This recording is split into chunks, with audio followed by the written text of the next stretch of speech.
I'm king brother, I'm king sister, I'm king uncle, mo tún king auntie. Akin ṣì ń tẹ̀síwájú bẹ́bẹ́ ń lọ bẹ́bẹ́ ò dúró dẹni kankan. Bẹ́bẹ́ stubborn ó spluffic lórí Orísun original number 1. Lọ́wọ́lọ́wọ́ báyìí abala wo ni abala tó sún kàn?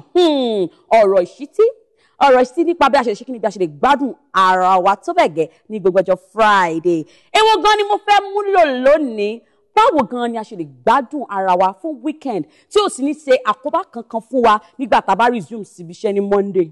Torí pé kí ni onírúurú question lẹ́yìn tí bèrè lọ́wọ́ mi. Busola máa ń sọ̀rọ̀ nípa ìgbáládùn, you talk about fun, ó máa ń sọ̀rọ̀ nípa bá ṣe lè gbádùn ara. Àmọ́ o ò tí ì sọ fún àwa tí a ò fi bẹ́ẹ̀ ní ìgbà àti àkókò láti ṣe kí ni láti gbádùn ara wa torí pé kí ni iṣẹ́ a máa pọ̀ fún ni ní Monday. Ẹ farabalẹ̀ kẹ́ mú nọ́mbà torí pé kí ni mo fẹ́ máa jù sí lọ́lọ́kan ọ̀jọ̀kan bí ẹ ṣe lè gbádùn ara yín tí kò sì ní fi àkóbá kankan níjọ́ Monday.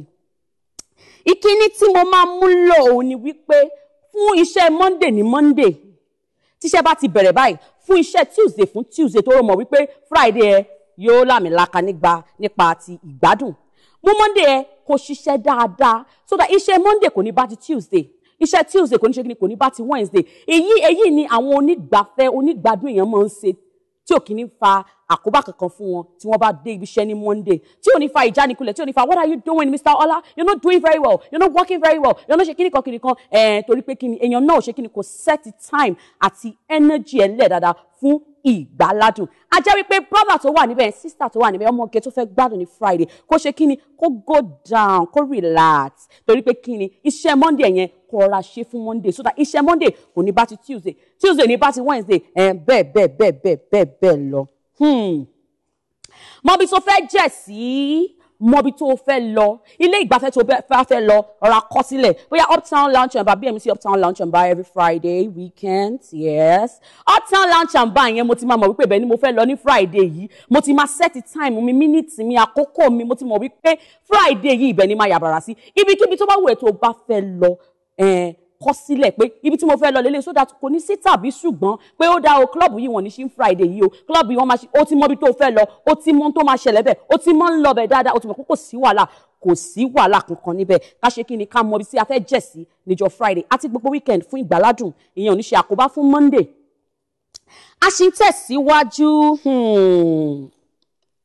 ọlọ́mọge àti bọ̀bọ́ yẹn tó fẹ́ gbádùn ara rẹ̀ fún weekend kó ṣe kí ni kó mú outfit ẹ̀ ìyẹn aṣọ aṣaralóge tí ó fi rí rẹ́gí tí ó fi fún àyìn dáadáa kó kó sílẹ̀ bó ṣe ń kó aṣọ ọ́fíìsì sílẹ̀ báyìí kó máa kó títí Friday yìí náà báyìí kó máa jù sílẹ̀ aṣọ tí mo fẹ́ ṣiṣẹ́ lẹ́ni mo ti kó sílẹ̀ tipẹ́ torí pé kí ni ọ̀sẹ̀ọ̀sẹ̀ ni mo máa ń ṣiṣẹ́ mi ò ní fẹ́ kí iṣẹ́ Monday kó bá ti Tuesday mo dẹ̀ ní fẹ́ kí ti Tuesday kó bá ti Wednesday òun mo fi ṣe kí ni mo fi kó sílẹ̀ tó ń ṣe rẹ́gí mo pé akínyìn yìí o títẹ́lẹ̀ yìí o lemon mo fẹ́ rà lórí black Gucci grabber. No, international. Mo fẹ́ ṣe kí ni mo fẹ́ gbáfẹ́ mo fẹ́ look good ẹ kó aṣọ tí ẹ fẹ́ fọ̀ tó bá fẹ́ wọ̀ fún party yẹn ẹ kó sílẹ̀ kẹ́ get ready dáadáa fún party náà.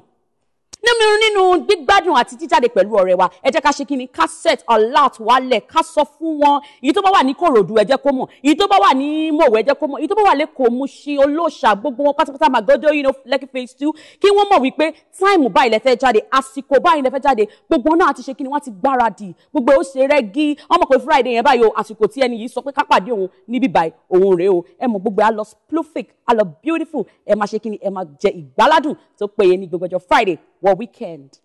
A ṣì ń tẹ̀síwájú má sọ gbogbo bàtà bá jáde ẹ jẹ́ kí àwọn family wa máa mọ ibi tá à ń lọ ó ṣe pàtàkì ó ṣe kókó pápá àwọn tájọ́ ṣiṣẹ́ náà a máa léèyàn kan níbi iṣẹ́ tá a nífẹ̀ẹ́ sí tá a jẹ́ ṣe ọ̀rẹ́ wíwọlé wíwọ̀de náà ẹ jẹ́ ká mọ ibi tá à ń lọ tó pé kí ni tí nǹkan kan bá ṣẹlẹ̀ tá a bá ní ìjàmbá kankan tàbí òmíràn a máa fa àkóbá lónírúurú torí pé kí ni gbaná máa ní she didn't tell us where she's going kò sọ fún wa bí tó ń lọ náà Uptown Lounge and Bar lóhùn fẹ́ lọ kí ló tó tún fi yàbàrà lọ síbòmí a máa fa àkóbá fún ni ẹ jẹ́ ká ṣe kí ni ẹ jẹ́ ká sọ fún ẹbí ará ọ̀rẹ́ ibi tí a bá fẹ́ jẹ̀ sí ní Friday a máa fa ohun tó dáa fún ni gbogbo ìjàmbá Ọlọ́run jẹ́ ká rógun ìjàmbá àmọ́ ó dáa ó ṣe pàtàkì. A ṣì ń tẹ̀síwájú fún àwa tá a bá ní ọkọ̀ tá a máa wà jáde tá a sì fẹ́ gbádùn ara wa ẹ ti mọ̀ pé ọkọ̀ yẹn fẹ́ mọ̀ ṣe kọ́lọ́fín Monday ọkọ̀ yẹn ó fẹ́ mọ̀ ṣe bákan Tuesday ẹ dẹ̀ mọ̀ pé fẹ́ jẹ́ gbádùn ní Friday wọ Sunday ẹ jẹ́ kí ọkọ̀ yẹn kó wà in a good order ẹ gbé lọ sọ́dọ̀ mẹkáníìkì tí ó bá yín fix ẹ tí ó bá yín ṣe gbogbo àwọn fixing nínú tí ó ṣe rẹ́gí tẹ́kùtẹ́ bá ti kíkì báyìí gẹ́gẹ́rẹ́ we're gonna Uptown Lounge and Bar bó ṣe máa rí nù kò yé yín ẹni tó bá ń lo mọ́tò kó get ready kó ṣe gbogbo ẹ̀rẹ́gí ohun tó yẹ kó fix ẹ̀ torí pé kí ni ẹlòmíì ò lè jáde kó má gbé mọ́tò jáde ẹlòmíì ò lè ṣe kó mọ́ wọkọ̀ kó mọ́ kick start ẹ fún ìwọ tó bá ní ọkọ̀ tí Ọlọ́run ṣe kíni tó bùkún fún ẹ nípa títí wíwá mọ́tò jáde ẹ jẹ́ ká ṣe kíni ká máa ready ní gbogbo ìgbà tó mọ̀ pé Friday yẹn o fẹ́ gbádùn ara ẹ Saturday o fẹ́ gbádùn ara ẹ mọ́tò yẹn ti fún ẹ láwọn signal kan tó yẹ kó fún ẹ tètè pé mechanic kan ṣe kíni kan ṣe nǹkan sí torí pé kíni tí mọ́tò ẹ bá lọ dákú síbi tí ó yẹ kó dákú sí ní ọwọ́ alẹ́ a máa fa ìjàmbá ẹlòmíì gan ẹ̀bùn gbogbo àwọn táwọn ìjàndùkú yìí wọ́n máa ń dúró sí street kọ́nà kiri ni ọba ti ní mọ́tò kan tó ṣe gẹ̀gẹ̀gẹ̀ wọ́n ní iṣẹ́ bẹ́ẹ̀ ló yá lọ bá wọn ló máa ń jẹ́ kẹ́lẹ́ omi máa ní òun fẹ́ gbádùn òun fẹ́ gbáfẹ́ Orísun la wà original number one a máa ń sọ fún ọ̀rọ̀ ìṣítí ẹ lè gbádùn kẹjẹgbáládùn kẹgbádùn ara yín àmọ́ ní ọ̀nà tó tọ́ àti tó yẹ tí ò ní fa ìjàmbá fún yín rárá a sì ń gbádùn ara wa ní inú ilé Agodo lọ́wọ́lọ́wọ́ ẹni tó bá nífẹ̀ẹ́ ìgbádùn ó máa ń ṣe kí ni ó máa ń àfi bí on a mat get set and go bẹ́ẹ̀ ló ṣe máa ń rí fún ìgbáládùn so that ìkan ò ní bá kan oríṣiríṣi ló máa ń pè ní funky we have to like fun we love to have fun we love fun but kò sí àyè ò yọ wọn gbà wá láyé ibi iṣẹ́ máa sọ fún yín ní gbogbo ìgbà tí má ti ń ju àwọn ọ̀rọ̀ ìṣítí ìdáde ẹ máa fi ṣe grab your copy ẹni tó bá fẹ́ jáde ó yẹ kó mọ iye owó tí ó ná iye owó tí mo fẹ́ ná rèé o tí ò ní ṣàkóbá fún expenses àbí owó tí mo fẹ́ ná ń bò míì tó rò mọ̀ wípé Friday yẹn wọ Saturday bóyá ẹ fẹ́ ná bí 50,000 naira ẹ máa ṣe kí ni ẹ máa ṣọ́ra máa ṣe lónípele tí èsè rẹ́gí ká má lọ gbé owó ọmọ ọba fọ́ṣù torí pé kí ni ìlú tá a wà yìí ní gbogbo gbà ní expenses mọ́ ń gorí expenses ní gbogbo gbà la máa ń náwó lónírúurú so ẹni tó bá fẹ́ gbádùn ara ẹ̀ tó fẹ́ jẹ́ gbáládùn tó tọ́ àti tó yẹ kó ṣe kí ni kó mọ iye owó tí ó ná eléyìí o kò ní ga mi lára rárá láti ná fún party eléyìí ni mo fẹ́ ná party eléyìí mo fẹ́ ṣe ẹni tó bá dé club yẹn mi fẹ́ ná ju 20k lọ so ẹ jẹ́ ká mọ bá ṣe máa ná o torí pé kí ni owó kò sí bẹ́ẹ̀ owó kò fi bẹ́ẹ̀ pọ̀ lọ́wọ́ mi ẹ ti máa mọ iye tẹ́ fẹ́ ná tí èsè rẹ́gí ẹ má jẹ́ ká ṣe kí ni overspending a máa fa wàhálà fún ni a ṣì ń tẹ̀síwájú nípa bí a ṣe lè gbádùn ara wa tí ò ní ṣe àkóbá fún iṣẹ́ ọ̀sẹ̀ tó ń bọ̀ tá bá gbádùn ara wa lópin ọ̀sẹ̀ ẹ jẹ́ ká mọ̀ pé Monday and Tuesday in fact Monday iṣẹ́ ti bẹ̀rẹ̀ nìyẹn ní ọjọ́ Ajé iṣẹ́ tó ti bẹ̀rẹ̀ nìyẹn Ajé wa ajẹ́kájẹ́ kí ni abùgbàjẹ́ fún wa ní gbogbo ìgbà àdúrà tí mo gbà ni mò ń gbà fún ara tèmi náà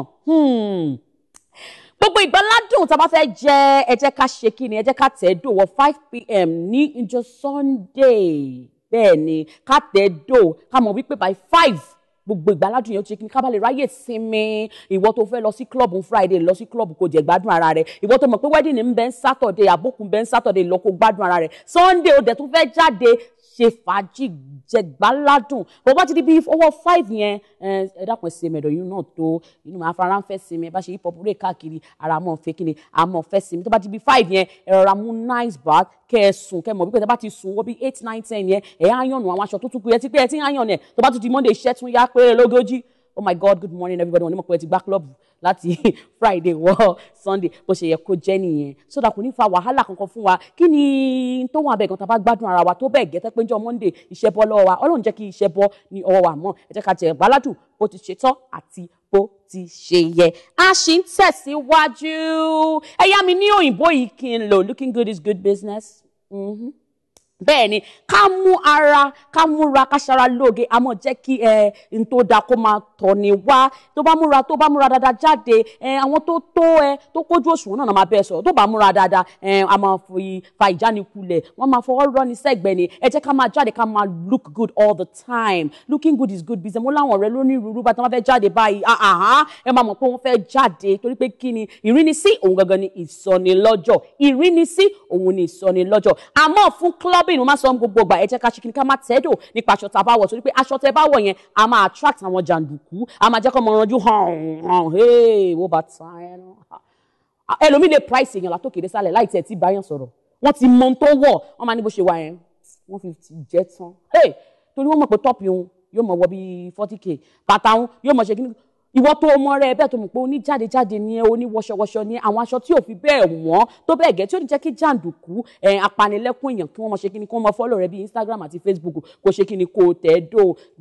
blink tó bá máa wọ̀ blink tí ò ní wọ́n jù Gucci tó bá máa wọ̀ ìtò ò ní wọ́n jù aṣọ tó bá máa wọ̀ kò ní ṣe kí ni kò ní wọ́n jù torí pé kí ni wọn ò ní fura sí ẹ rárá àwọn wristwatch náà kẹ́ra ṣe kí ni kẹ́mọ́ra tẹ̀ dó mẹ́lẹ̀ pé gbádùn gbogbo tí mo jù sí lọ́lọ́kan òjọ̀ kan yẹn lórí Orísun ìgbádùn yìí òun ló ṣe kí ni ló jẹ́ wá lógún kẹ́ gbádùn lọ́nà tí ó tọ́ àti bí ó ṣe yẹ tí ò ní fa wàhálà fún yín rárá. Funkyomoelle tó gbásìkì tó dùn tó kí bóbó tó ta lẹ́nu bí atare ló ṣì ń tẹ̀síwájú ìkíni lápọ́n sùkàn à ń bọ̀ àìtí dé.